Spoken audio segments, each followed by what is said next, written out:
Welcome to Excel with Mark. I'm here to guide you through the exciting world of spreadsheet sorcery. With Excel's conditional formatting, you can easily highlight a cell if it's over or under a certain value or if it meets a value that you've set. But in some cases, instead of just a single cell, you might like to highlight a whole row in a table if one of the cells in that row is over a certain number. In this case, we would like to highlight each row in this list if the number of units sold is greater than 75.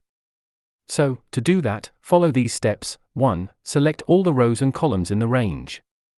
You can do this by selecting cells from A2 down to D10.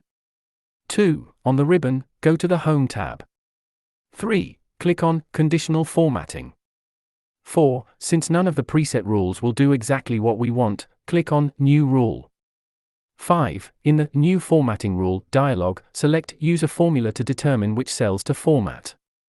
6. In the Format Values where this formula is true field, enter the following formula, equals $B2 greater than 75.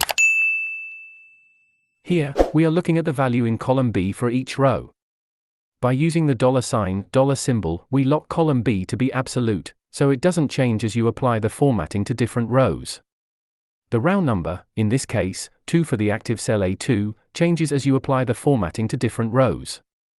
This formula checks if the value in column B for the current row is greater than 75. 7. Click on the Format button to define the formatting you want.